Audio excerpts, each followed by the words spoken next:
Pemirsa, Kamis 21 Juli 2022, KPD Bali memfasilitasi diskusi dan pertemuan baik daring maupun luring dengan Kasubdit Layanan Radio Kominfo RI soal masalah-masalah perpanjangan izin dan kendala yang dialami radio dengan sistem online atau SIMP3, sehingga beberapa di antaranya belum bisa memperpanjang izin. Diskusi dengan tatap muka ini sebagai tindak lanjut dari kunjungan KPD Bali ke Kominfo RI beberapa waktu lalu di Jakarta perihal sama, sehingga dipandang perlu radio-radio di Bali mendapatkan penjelasan langsung sehingga kendala yang dihadapi radio bisa segera dicarikan solusi. Mari bersinergi guna menuju penyiaran Bali yang sehat sebagai media informasi, pendidikan, hiburan, dan kontrol sosial. Beberapa radio akhirnya ada yang datang langsung ke KPD Bali ingin berdiskusi langsung dengan Ibu Reni, Kasubdit Radio Kominfo RI. Hari ini kita mendatangkan Ibu Reni yang ngurusin masalah perizinan tentang proses perpanjangan IPP berkaitan dengan radio. Dan respon teman-teman radio juga dari lembaga penyiaran sangat baik. Dan ada beberapa radio yang punya masalah berkaitan dengan IPP datang langsung ke kantor. Sehingga ada hal-hal kecil sekali yang menyebabkan mereka tidak direspon dalam sistem. Akhirnya bisa ketahuan dengan proses bisnis pengajuan izin IPP.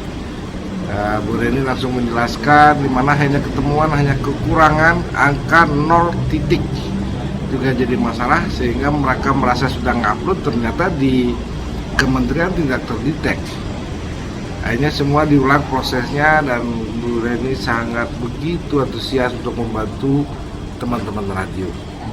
Kami dari Kementerian Komunikasi dan Informatika sangat mengapresiasi langkah yang diambil KPD Bali untuk mengadakan BIMTEK atau mengumpulkan radio-radio terkait izin perpanjangan yang masih ada kendala, sehingga bisa membantu radio-radio yang ada di Bali untuk proses perpanjangan izin. Nah, kami juga mengingatkan agar rekan-rekan radio atau lembaga penyiaran di Bali agar selalu cek izinnya, kapan berakhirnya, kemudian kapan harus mengajukan perpanjangan izin, karena sesuai PM 6 tahun 2021 pengajukan perpanjangan izin itu paling lambat 3 bulan sebelum izin berakhir dan bisa dimulai dari 4 bulan sebelum izinnya berakhir. Jadi di 4-3 bulan sebelum masa laku izin harus segera mengajukan perpanjangan di ipenyiaran.kominfo.go.id.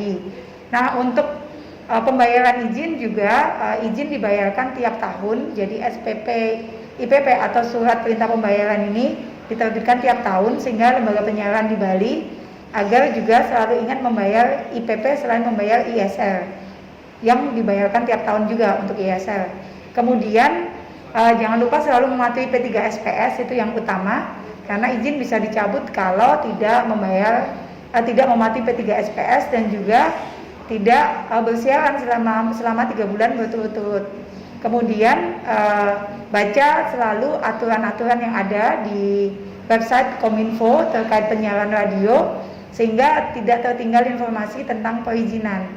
Kemudian juga saya harapkan dari acara hari ini agar lembaga penyiaran yang tadi belum sempat bertanya atau belum ada masalah, jangan sampai bermasalah dengan selalu mencatat ID atau akun penyiaran, kemudian mengingat passwordnya, dan kemudian untuk alamat emailnya jangan berubah-ubah. Kalaupun harus berubah, tolong agar diedit di menu aplikasi kalau emailnya sudah berubah. Kenapa? Karena ID SIMP3 atau penyiaran ini adalah nyawa lembaga penyiaran saat ini, karena semua informasi disampaikan melalui aplikasi dan juga email yang terdaftar di aplikasi. Kemudian juga teman-teman lembaga penyiaran di Bali agar selalu selalu berkoordinasi dengan KPID dan juga dengan kami ya. Kalau ada pertanyaan atau masalah, silakan telepon ke 159 atau ke KPID Bali untuk disampaikan juga ke kami. Jadi kami juga terbuka untuk semua masalah yang ada agar bisa dicarikan solusinya. Itu saja dari saya. Semoga sukses ya penyiaran di Bali, selalu berkualitas siarannya dan informatif, dan mengedukasi masyarakat di Bali. Menyehatkan pendengar kami.